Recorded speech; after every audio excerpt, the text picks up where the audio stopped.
All right, so this is just a quick overview of the desktop, of the mobile Wellness Living desktop app interface. So when you first log in, most of you will log into the dashboard view, which looks like this. You won't have these reports on the dashboard because I haven't configured those yet. But from there, you'll be able to go search for a client by clicking the search button and either looking at the recently viewed or typing in client details. You're able to add a client by clicking the add client button, and you can do that by entering the first name, last name, email address, and cell phone number. You also have additional information here that is useful to capture. Obviously, that depends on the amount of time you have, the time the client has, and how comfortable the client is with giving that information at this point in time. They can always update this stuff later though, so it's not imperative that you get that. From there, you can also look at your schedule. Now, the schedule is obviously where you're going to spend most of your time. So from there, you have over here the ability to filter what you see, and then you can save your filters. So for instance, I like to be able to see only available staff, and that means that no matter what day I choose, it will only show me the staff that are available for that day. Now, if you want to, you could also filter on service types, appointments, events, and assets. Really, the only ones that apply are staff and appointments only is relevant if, like, say, for instance, for Anna, she only does relaxation massage, so she really doesn't need to see any others unless she's booking for someone else.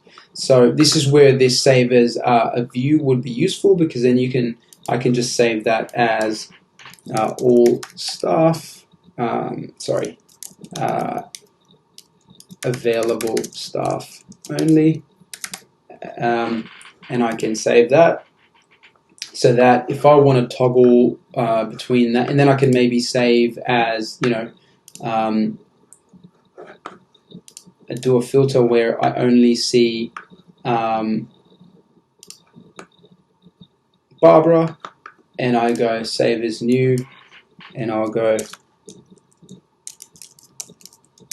Barbara. And so now I can switch between those different views quite easily. So, I find that useful. It's probably going to be useful for Trish as well. Might be useful for everyone. So once I have, and then I don't have to use the apply filter button all the time. So once I've done that, I can just collapse that and then use my calendar the way I want to. So you also have your calendar navigation over here. So I can default to today by clicking the today button. I can go back in time or forward in time using the forward and backwards arrows, or I can jump to a whole new month by clicking the middle button and then, clicking the day and then selecting where I want to go. So, if I want to go to July 16, just click on it and go to July 16. I can also change the range that my calendar displays at between day, week, and month. So if I hit week, you can see there that it shows me everything for the week. Now, the difference with that is that you don't get that therapist by therapist view, but it does give you a big picture of how well populated the calendar is for the week. So, and if I'm on week or month, when I use my backwards and forwards buttons, I jump by the amount of time that these indicate. So if I go to month, you can see that the month view is very popular. I can see that there's a lot going on the 6th, not so much going on the 10th.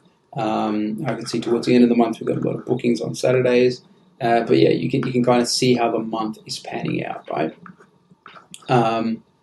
So let's go back to our day view because it's the most convenient for what we're doing. Now, sometimes when you flick back to day, you can see that the view changes. And why is that? Well, I don't know why it does that, but I can tell you what that view is. So this is the list view, and it essentially just lists each appointment in row format and gives you some information about that appointment in column format. For instance, the duration, who does it, what capacity, the room, and any instructions, etc. So I prefer the calendar view. So if you click over, go over here, you'll see that there's two little icons. The left is to view it as a calendar, which is where you have that, sort of diary style look where you see the hours of the day and the people, as opposed to the list. I don't like that too much. Now, in the far right, you have a little pop-up box that gives you a little bit more flexibility around how you structure the calendar. So you can choose to add closed days. Don't know why you would want to do that. If it's closed, it's closed. I don't need to see them. You can print your screen. Again, don't know why you'd want to do that, but if you do, then it's there. You can view cancelled sessions. Again, I can't see any reason for viewing cancelled sessions, but if you want to, you can.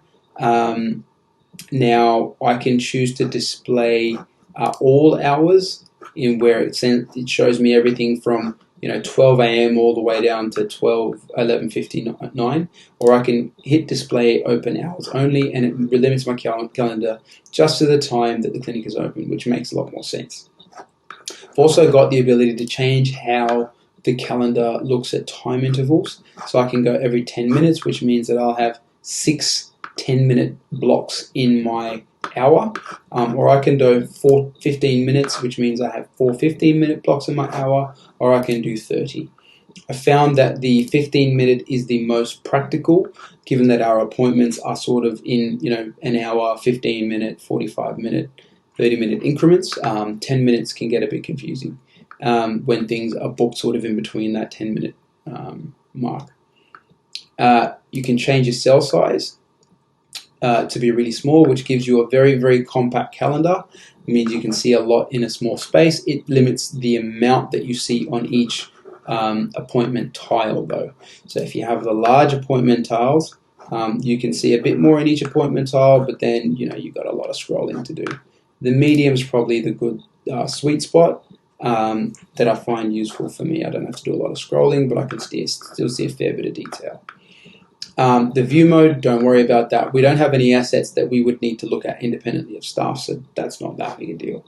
Over here, you have your report screen.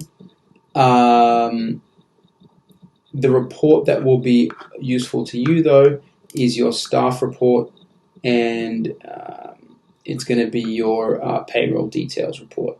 So have a look at that and see how that pans out for you. So then you've got your store.